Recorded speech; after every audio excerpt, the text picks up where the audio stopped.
Hi everyone! Welcome back again to my YouTube channel. Bagong taon, bagong loan application po na naman ang meron dito sa ating channel. Syempre, bago kayo mag-apply sa mga loan application na naglalabasan na naman ngayong taon dahil 2025 na. So ito guys, make sure guys na manood muna kayo ng review about sa mga loan application na yan para at least may konti kayong idea. And this time nga, bagong loan application po ito nakalalabas ngayong 2025. Ang pangalan po nito is si Sagay Credit Loan App in PH. So under siya guys ng Sagay Lending Corporation. And as of now ha, may 5.0 star siya. And yes, 12 rating. So ganun kabago siya. And dito sa ads niya talagang mapapaklik ka ng download. Kasi sabi dito, simple application, 10 to 15,000 daw yung pwedeng ipaloan sa ating mga first timer. Syempre kapag first time ka, yan dapat yung una mong aalamin kung magkano ba dapat yung pwede nating mautang dito. So dito nga guys sa ads niya, 10,000 to 15,000 which is hindi siya medyo paasa. Unlike tong ibang loan application na sobrang laki, pero kakaunti lang pala yung pinapaloan nila. So dito guys kay Sagay Credit, so rapidly rising loan amount. So pwede daw tumaas kapag ikaw ay nag-reloan sa kanila. So makikita mo nga dito guys, no? 40,000, 12,000, 4,000, 10,000. Check natin kung legit yung mga narito sa kanyang ads. Kasi medyo promising tong loan application na to, no? And dito ba sabi niya sa kanyang ads, loans arrive quickly. Yan, multiple credits available. So, ang pinakamababa dito is 8,000 pesos. Kung makikita mo dito sa kanyang ads. Bago natin puntahan si Sagay Credit, syempre bagong taon, patuloy pa rin po yung ating pamimigay ng ating pa-weekly Gcash giveaway. So, every Monday po yung aking announcement. And, syempre, nung Monday, nag-announce po ako ng 5 lucky winners and hoping po ako na nakita nyo or na-check nyo yung mga names nyo doon.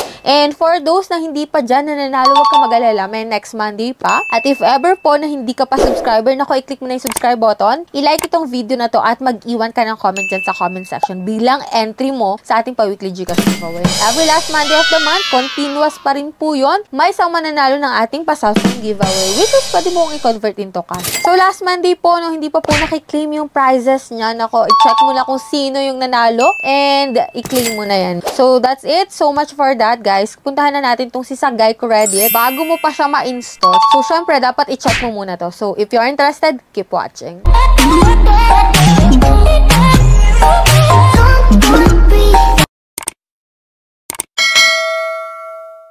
So, disclaimer, no, hindi tayo agent or promoter nito. Syempre, dito, nire-review ko siya para sa inyo, para at least, itong mga bagong dating na loan application na to is may idea na kayo kung magkano yung pwede nyo mautang dito and syempre, kung okay itong utangan. So, dito guys, si Sagay Credit is hindi po available sa Google Play Store. Ito po ay sa App Store lamang. So, dito guys, papakita ko sa inyo yung screen recording ng pag-loan ko dito, no? Yan, kung makikita mo dito, maglalagin ka using your active mobile number. So, commonly naman yan. So, dito guys, iba yung pinakang front niya. So, dito guys, nakalagay, please submit your personal information and get your quota. So, mayroon ditong EMI calculator. Click natin yung apply now, hindi yung go, no guys? And dito nga, magpo-provide ka po ng information mo. So, fill upan mo lang to guys and click mo yung continue. And dito, work information, no need na po ng payslip or other documents. Click mo lang yung continue. And emergency contact, 3 number yung hinihingi nila. Pero make sure pa rin kung sino yung 3 ilalagay mo kasi maaaring tawagan nila yung or text. So, click mo yung continue after nyan. So, dito guys, sa credit standing, no loan po yung nilalagay ko. So, click mo yung continue guys after nyan. And dito guys, sa ID information, ito yung mga pwedeng ID sa kanila. Ito po yung UMID, National ID, SSS, TIN, Passport, Driving License, Postal ID, Voter ID, and Health Card.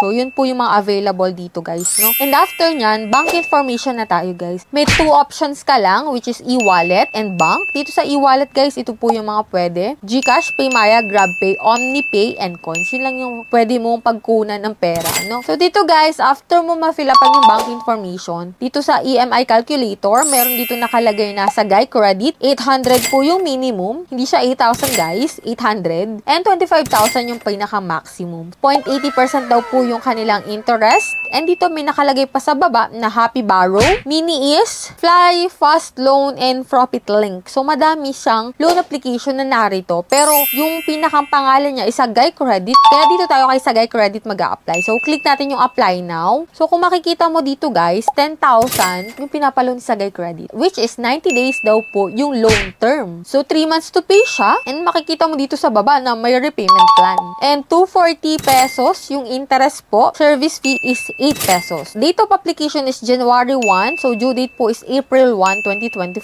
So, dito guys, ang amount to receive mo daw sa 10,000 is 9,992. So, bali, minus lang yung service fee. So, bali, yung interest dito, siguro dadagdag na lang yun sa buwan ng payment mo. So, dito guys, yung repayment plan, kung makikita mo, 3,573 po kada buwan ang babayaran mo. So, 3 buwan yan guys. Sa ikalawang buwan, 3,333 pesos at same po sa last, which is yung 3rd month, ganun din yung babayaran mo. Kung mga ganitong loan application, talagang mapapaisip ka, 90 days ba talaga? At 240 lang yung interest. So, dito guys, mapapaisip ka, huwag ka muna mag-a-apply sa mga ganitong loan application kasi hindi ka sure na ganito talaga yung marireceive mo. So, dito guys, na-encounter ko na yung mga ganitong loan application before at hindi po talaga ganito. Commonly, nare-reject yung application ko and commonly, hindi po ganito talaga yung kanilang pinapautang. Kaya make sure na mag-review muna kayo ng mga loan application. Katulad nga nito ni Sagay Credit na bagong labas daw pero hindi natin sure kung legit talaga. If ever man po nakapag-loan ka na dito, kindly comment dyan po sa comment section para at least magkaroon ng idea mga bago pa lang mag-a-apply dito. And for those na hindi pa dyan nakasubscribe sa aking YouTube channel, click mo na po yung subscribe button. On mo na rin po notification bell para updated ka sa ganitong usapan. So that's it for now. Bye-bye na muna guys!